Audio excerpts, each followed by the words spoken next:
Hey guys, what's up? It's Sherk talking. Welcome back to my channel. Today's video is yet another in the series of safe auto farming on new episodes. This time we'll be doing something for Gaiden. And well, Gaiden is not as easy as episode 10. Also not as easy as episode 12. But it can still be done with a lot of different strategies for all the relevant stages, because some stages here are not relevant. I mean, why would you even farm Gaiden 1 or Gaiden 1-2? Well, there's no reason to. You only have a reason to farm this weapon here if you don't have it yet. If you farm the Halloween Sword, you don't need this one. This one is inferior to the one that we could farm on the Halloween event. So don't farm this if you have a weapon that you got from the Halloween event. Like I said, Gaiden is not as easy as other episodes because they kind of messed it up with the positions of the enemies. The first wave has an enemy that's weak against something. The second wave has an enemy weak against another thing. So we have to do it either way. So let's start with this one. This one only increases 1 point on status cap based on episode 12. So just farm the weapon and get out of here. But I will talk about my strategy here. Well, this stage here is a little complicated. The enemies use Earthquake and they can even do it 4 times in a row. Yeah, that's right, because 2 of those enemies you attack twice and they can just choose Earthquake or Fissured Strike a lot of times and do very high damage against you. And sadly, the enemies are not weak against common stuff. They are weak against Cold and Lightning, and we barely have characters that can produce this type of damage in the game so far. So I made some strategy that is interesting, I think. I am using 2 Sword damage dealers. They are not exactly strong here, but global exclusive Katarina can produce cold damage by her first skill, while Asalus can still keep up with AoE damage, and it's okay. She can also be used on this formation called Magic Shower, where we get her to be more attacked. Sometimes she will just negate damage. That helps. And in the front line, I have something very unique. I have Summerless, or just Robin Girl. Either way, doesn't really matter. Robin Girl is actually stronger than Summerless for pierce damage. So inheriting ID Break here makes a lot of difference because she does not have any other skill that's higher than 5 VP. Because Happy the Volley is already awakened, I can just keep using ID Break forever. That is only if the Robin Girl attacks on first turn. If she does not attack on first turn, and then you go to the second wave without Robin Girl attacking, she will use multi-shots in the second wave. That is also not so bad because it's very high damage, and after using multi-shots you just use Rapid Volley or ID Break if you are inheriting ID Break into other waves. Even if you don't have ID Break, Rapid Volley is still very good damage with this girl here, even when not using her on a formation that increases Dexterity. And after Robin Girl we have Yundin. She is not resistant here. She deals very, very high damage. It's one of the most important characters from this formation. She just starts with Aqua Viper, deals increased damage against frogs, and the first enemy is a frog, so it's okay to use this. And after that, she will just keep using Ice Javelins and Water of Life if you need an extra healing. Then we have Princess White Rose with normal setup. She just uses Chocolate Balls and also Ray of Hope when needed. You actually don't need 2 healers in my opinion, but it's just for safe strategy. And well, in the front line we have, like I said, Katarina. She starts with Double Crush to try to kill the frogs, and after that she will just keep using Glacial Sword and maybe Double Crush depending on how many turns you take to defeat these enemies. But because Glacial Sword is not resistant, it's very nice to use this Katarina on this formation. While Asalus will just keep using Mirage Step all the time. Okay, so she also starts with Rosario Impale for the first frog. Well, we're trying to defeat the frogs with only the 3 frontal characters. Maybe that works or maybe not. So well, this is it. Let's just do it. See if this works on this stage. Let's leave on full power auto.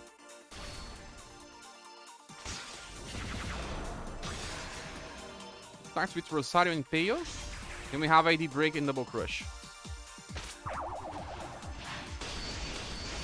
Yeah, we finished the first wave with only the 3 frontal characters attacking. And then the Pythos is weak against Confusion. Let's check it. Yeah, we just confuse it.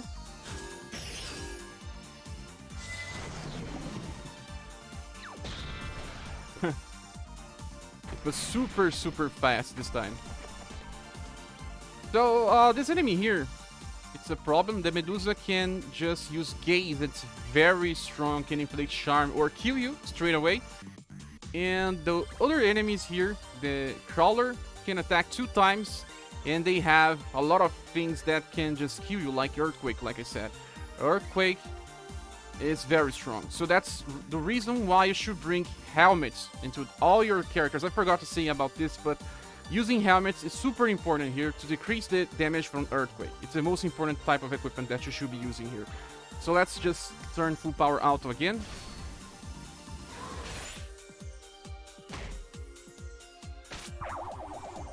Yeah, we didn't inflict confusion this time, but it kind of has a chance to.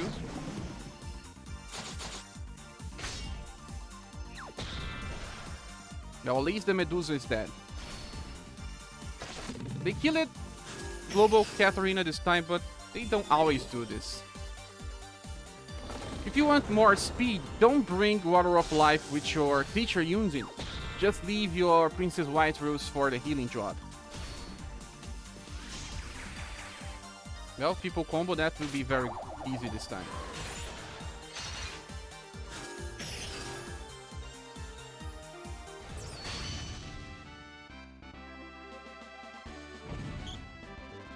So this is a strategy to fast farm the stage here so you can get your weapon if you want it. But don't focus on the stage. This stage is not the best one for farming. Let's just talk about other stuff here. Like I said, you have to bring helmets to decrease the incoming damage from the last wave. And another thing, if you don't have Princess White Rose, you can simply use your Sophia instead. Sophia also works here. So another thing about this formation is, if you don't worry too much about bringing ID Break, just leave your Hobbing Girl with Rapid Volley. She can do a very high damage if she's maxed. Mine is. And remove, like I said, Water of Life from your Yunzin. If you don't have Princess White Rose, don't worry. You can just bring Sophia. It's easier. Azelus and Katarina are better for high damage to the first and the second wave. But in the last wave, Azelus doesn't really help all that much. But it's still very important to make this very fast. Okay, so this was this stage number Gaiden 1-3. Now let's just go to the second one. The second one is not here anymore because we don't need to face any of this. These stages are kind of dangerous. Even 1.4 and 1.5, they have some stuff that can... Well, here there's confusion, and here there's a lot of high damage, and, well, it's not worked. Simply not worked. If you go to Gaiden 2, you already have a better status cap, and you can start the farming on Gaiden 2.1. Well, Gaiden 2.1 is something that people were saying to me that is their stage of choice. I farm it a lot here as well. And we need to talk about the formation that I use it here. So, for this stage, I have a different setup. It's Char, Bunny, Zilli, Monica, and Mikhail. But guys, Char is here just because I'm training him. You can just use another character like Fairy. She's way better than Char. And the same can be said for Bunny. You can also use Emilia if you want. There's a similar strategy. And Zilli is here because she's being trained. It can also be Hobbing Girl if you have her. Hobbing Girl is just so strong that I always try to use her when I have the opportunity. And then we have Christmas Monica and Mikhail. That can be any Pierce damage dealer in the backlines. It can be Selma, it can be Jamil. But they will produce different damage actually. So, the formation here is interesting because I am using Bunny and Zilli to do AoE damage, and they need to attack first, so that's why they are getting more agility here on this formation. And then either one of these characters will kill the central enemy because it has way more HP than the small ones. Well, for you to understand this, we need to enter battle. I use it helmets. Well, I have to choose just one, and Fluffy Hut is just a better equipment than other stuff that we have in the game so far. So let's just see if it works. Let's just give a look on the enemies first. There's Schlag. This is a fairy. Very weak fairy. Barely has HP, like 8,000 or something. It's weak against Slash. And, well, forget about other stuff. Then we have the Spicer. And the Spicer is weak against Pierce, Lightning, and Cold. And that's the whole reason why we are bringing Pierce. And don't bring Slash here. Don't bring Slash. Just bring Pierce, or even Blunt works, but don't bring Slash. So then we have to compensate by not bringing AoE slash damage. Your bunny have to be strong. The same can be said for your Zilling. So I would turn for Power Auto. This enemy here has like almost 300,000 HP, so you also have to be very strong. My idea here is to just use Bunny, Zilling, and then one of the 3 Pierce damage dealers. You don't need the 3. Then they save VP and then use on the next wave. Okay, let's just turn full Power Auto this time. Rapid Volley. He got Stun Shot. And Triumvirate.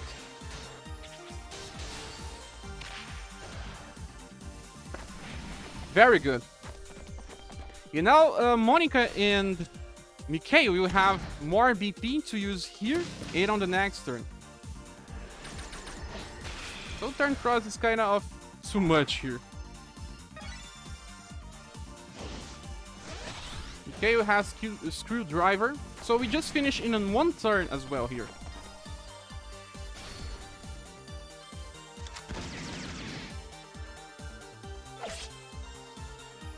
Yeah, they are weak to Pierce. 1 dragon will die with the next attack that will come from Mikhail. Yes. We need 1 more turn for the second dragon because, well, that would be too much to finish this one in 1 turn as well. But you can see that we are not bringing any healers. It's just focused damage, and we can train spear users and or happier users here, even 1 gunner. In the past stage, we could train 2 slash damage dealers, some mages. Here we can bring different styles to train. And you can also get another weapon here. You can get the martial arts weapon here that's called Gaiden Claws. So if you didn't farm some martial arts weapon, this is your time. I think this stage here is super good if you can manage to kill all enemies on turn 1 without having to go to turn 2. At least on the first wave. Next one is Gaiden 2.2, and this one is super nice. Guys, I have a very good time farming this. I will show you. I'm even training a style for Vampire Lady. I will show you what I'm doing here. The enemies are weak against Slash, and that's the reason why I'm bringing these characters here. I have a Vampire Lady. I will just show my run with the original one so you can see the difference that it makes. The A style can get more Cha, and that's the whole reason why I'm using. And Acelus, you just start with, yeah, she will start with Rosario and Peo.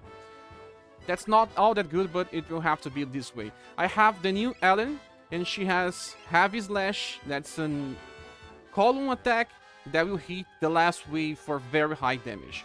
And then there's global exclusive Katarina for double crush, and then Glacial's Word. She works super fine here as well. And the last one is Judy. Judy is here because the enemies are both weak against Slash and Dark. You can also use other characters that can inflict Dark like Rouge or Rock Bouquet and Kaczynski. But Judy works super fine for AoE. And she's faster to... She gets lower agility and sometimes she still attacks before the enemies. And I'm using Dragoon Strike because Dragoon Strike is actually very strong formation. We got it on the last episode. And in the front lines I have Halloween Vampire Lady. She negates damage on turn 1. And then there's Acelus. The enemies will attack more the first and the second block, where they are now. So they will miss attacks because of this. And that's better because we can reduce incoming damage. You can already see that we don't have any healer this time as well. So another strategy that do not uses healers. And Ellen and global exclusive Katarina are on the sides. They get more because slots number 3 and 4 gets 50% increase on STR compared to the 1 and 2. They only get 25. Well, now we need to check about equipment. This time the enemies will do slash damage. So bring this equipment here that can be farmed from story. It's called Power Gloves. It works super fine. I'm bringing this with all the 4 characters that are on the front lines. And only the mage is equipping mage equipment. And that's it. This is the strategy. Let's just go and see how it works. And even though those enemies are ninjas, they are not so fast, actually. These 2 enemies here have very high HP as well, and usually what happens is... Oh man, a 4 people combo.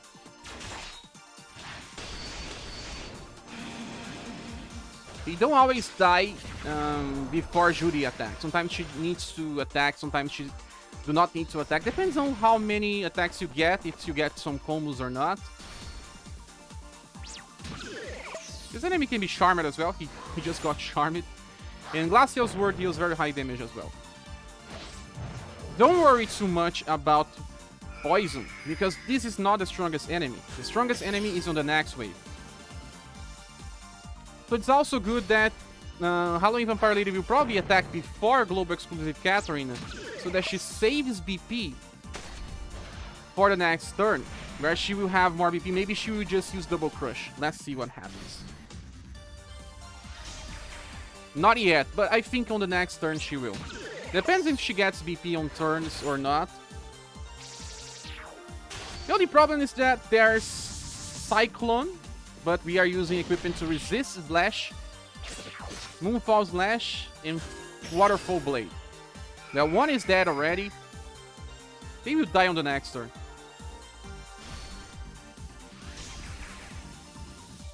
And you can see, even being ninjas, they are not so fast, so we can use the formation that don't need to increase agility, just increase overall power. So very nice also for farming. This stage is important because you can farm a weapon, a spear, the best spear in the game right now. So this was stage number Gaiden 2-2. Yes, now we need to talk about Gaiden 2-3.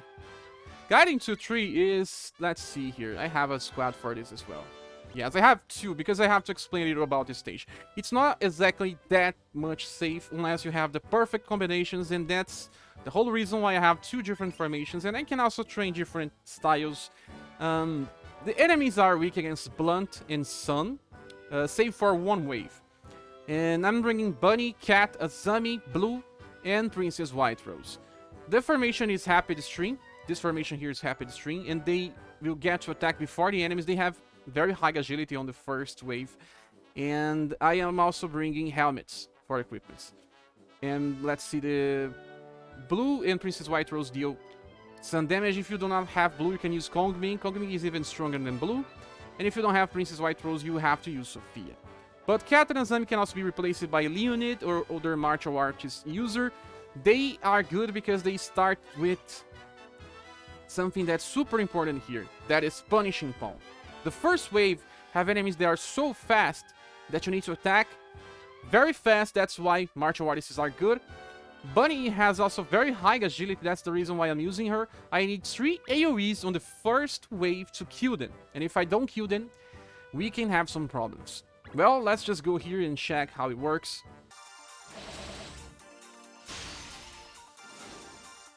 These are the Scorpions, but not the band. They are weak against Blunt and Cold.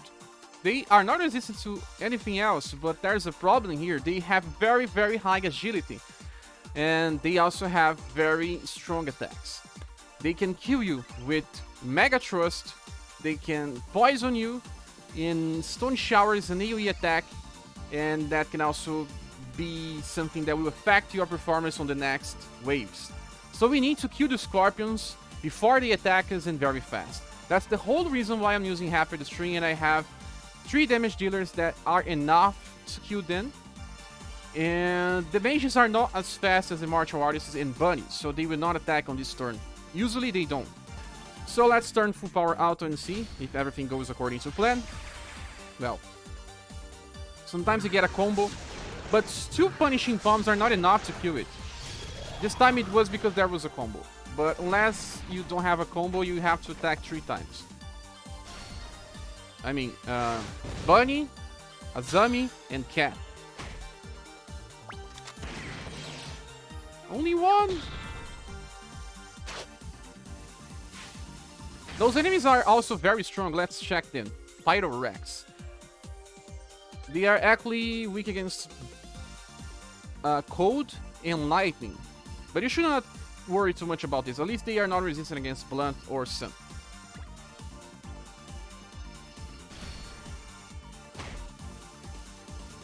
Well, now the martial artists will just start using Submission when they have VP. This wave here is bad, because you cannot finish this very fast. Well, sadly, Bunny got to attack. If she had an AoE here, it would be better. But then you see there's 4 enemies here. The first 2 ones are super weak, and the other ones in the back are the actually stronger ones. But, well, because the other ones are on the front lines, you will attack them before. Hell Beast, they are weak against Blunt and Sun. Blunt, Sun, and Heat. They can also be stunned, but don't worry too much about this.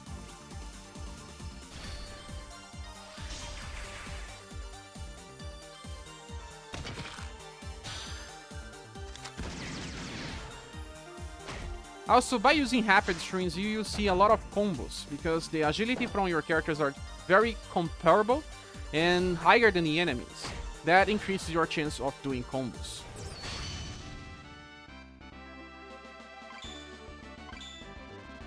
Nice. So this is the best place for you to train your martial artists and the mages that can do some damage. Not only mages, but also other characters that can do some damage to work fine here. And well, I said that there's another strategy for this stage, and I will explain. Is using blunt damage dealers that are not martial artists. And well, what changes here is just Genie and global exclusive Katarina. For people that don't have a full mage squad or don't want to, and this time I'm using speculation with global exclusive not getting any STR buff. Yeah, I have a reason for this. She has a very high agility, and I don't want her to attack on the first wave. So she got a debuff in her agility and didn't get any STR buff. But Cat and Azami are getting STR and agility, while my Genie is getting even more agility, because her agility is not so high. I needed her to be on spot number 1, so that she could get more agility to attack before the Scorpions, because, you know, they are very, very fast. And, okay, let's just run this.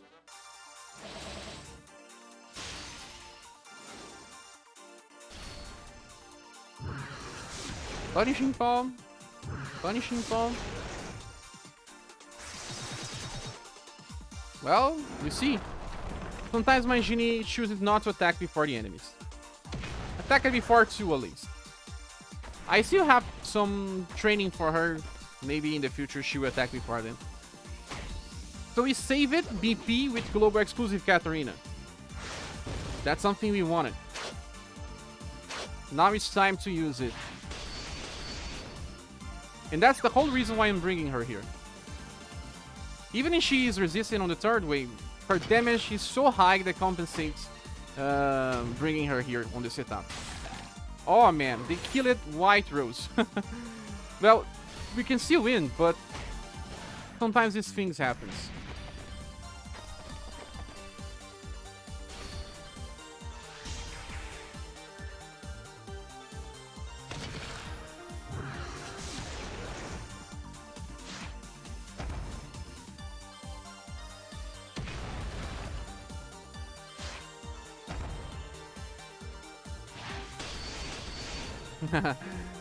Double crush 2 times in a row.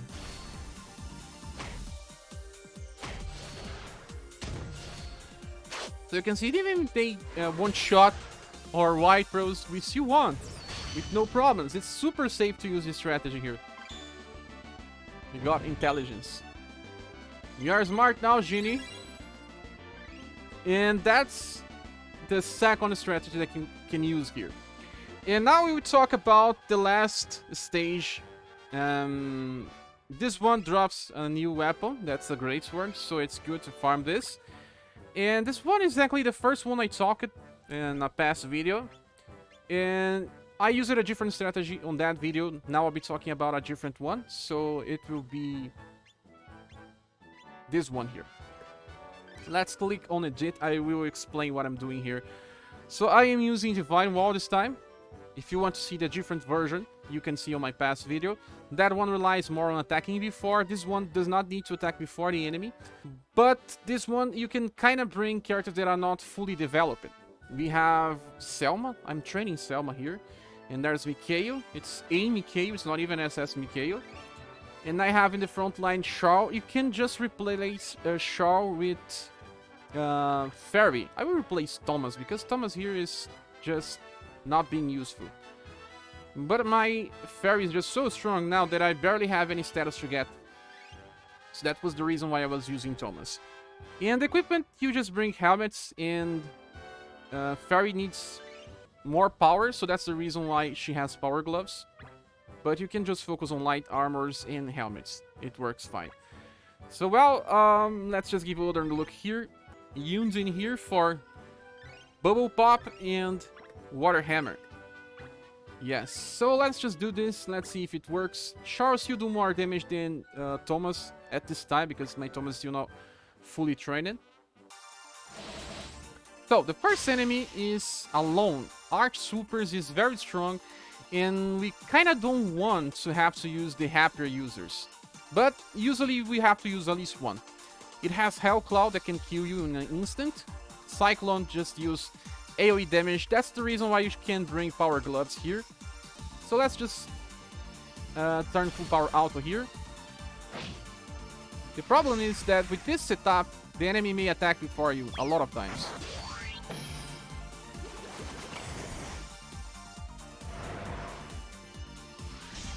Now, we don't need to use the two happier users. This time it happened, but you can also just bring another stronger happier user. It's just that I'm bringing SaGa for training.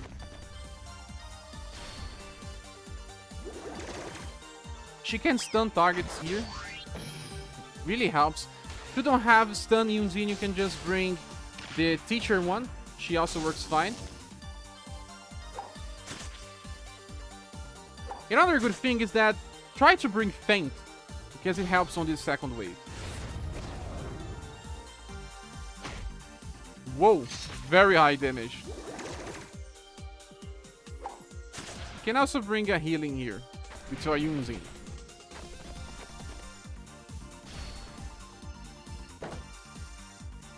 But the thing is, here with this setup, even if someone dies, another one will still be able to kill the boss. You see?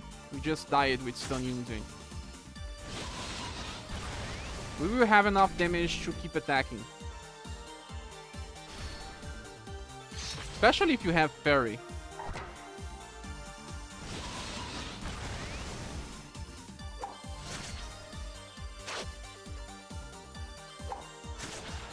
Yes. So it's done. But as you can see, I'm bringing some characters to train. If you bring your strongest styles, it will work even better. And this finishes all the training stages for Gaiden 2. Hope it helped you in any way, and if you want to support the channel, you can do so by either using the Patreon, PayPal, or Coffee links on the description of the video. We see each other on the next one. Bye.